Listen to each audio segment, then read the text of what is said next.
السلام علیکم ورحمۃ اللہ وبرکاتہ۔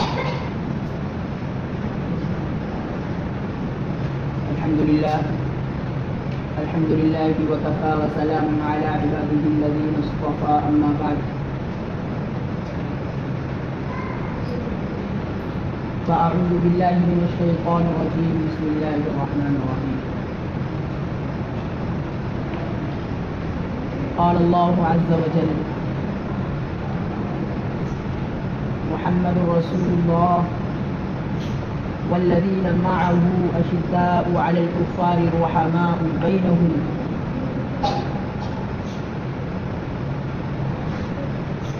وقال فی موضع آخر: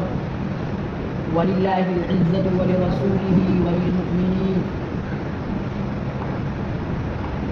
صدق اللہ العلی العظیم وصدق رسوله النبی الکریم، ونحن على ذلك لمن الشاهدين والشاكرين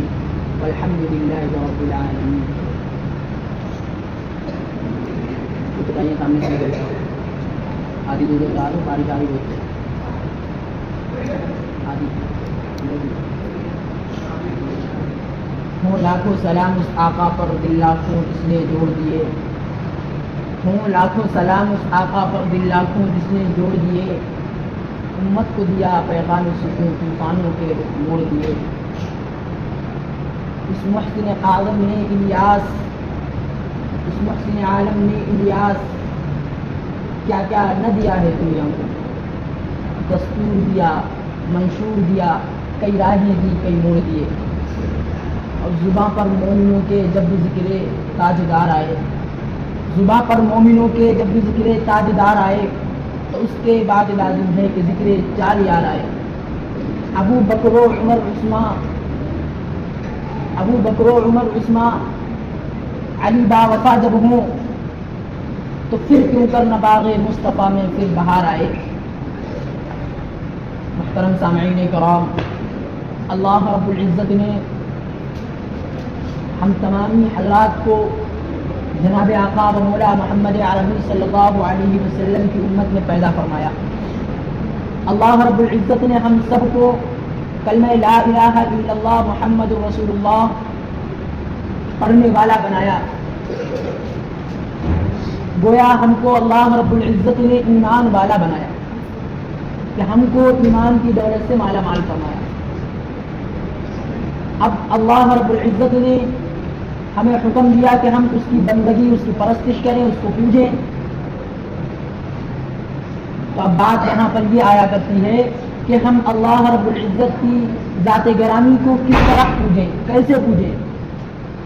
اللہ رب العزت کی پرستش کیسے کریں۔ تو اللہ رب العزت نے ہم کو پوجنے کا طریقہ بتایا۔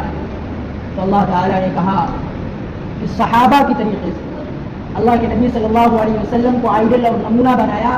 ان کے ہر ایک فعل کو صحابہ کرام رضوان اللہ علیہم اجمعین نے اپنے اندر فہرست کر لیا۔ صحابہ کرام نے اللہ کے نبی صلی اللہ علیہ وسلم سے سرزد ہونے والے ہر فعل کو اپنے اندر بالکل اس طریقے سے بتایا کہ جیسا ایک مرتبہ اللہ کے نبی صلی اللہ علیہ وسلم جب ہجرت کر کے گئے، مدینہ منورہ پہنچے تو ابو بکر ساتھ ہی موجود ہیں۔ اب وہاں موجود تھے وہ لوگ انتظار کر رہے تھے کہ اللہ کے نبی صلی اللہ علیہ وسلم آنے والے ہیں، ان کا بہت اچھا استقبال کریں گے، ان کو خیر مقدم کہیں گے۔ تو اللہ کے نبی صلی اللہ علیہ وسلم مدینہ منورہ پہنچ رہے ہیں تو اب یہ لوگ پریشان ہیں کہ ہم کس کو جو ہے جا کر کے ملاقات کریں، ان میں آقا کون ہے۔ مدینہ والوں کے سمجھ میں نہیں آ رہا ابو بکر آقا ہیں کہ آقا نبی صلی اللہ علیہ وسلم، وہ چیز ان کے لیے مشتبہ بن گئی۔ ہم کس کے ہاتھ پر بیعت کریں، ہم کس کے ہاتھ پر جو ہے کلمہ پڑھیں۔ ابو بکر رضی اللہ تعالی عنہ نے جب یہ منظر دیکھا تو فوراً حضرت ابو بکر صدیق رضی اللہ تعالی عنہ نے اپنے آپ کو الگ کیا، اور اپنے آپ کو الگ کرنے کے بعد جو ان کے پاس چادر موجود تھی اس چادر کو اللہ کے نبی صلی اللہ علیہ وسلم کے اوپر تان دیا۔ کیوں؟ تاکہ معلوم چل جائے، لوگ جان جائیں کہ غلام کون ہے، آقا کون ہے، لوگوں کو یہ پتہ چل جائے کہ ہمیں کس کے ہاتھ پر بیعت کرنی ہے۔ صحابہ کرام رضوان اللہ علیہم اجمعین نے کس طرز پر اللہ کے نبی صلی اللہ علیہ وسلم کو اپنا جو ہے رہبر مانا، اپنا نمونہ ان کو اس طریقے پر مانا تھا کہ کوئی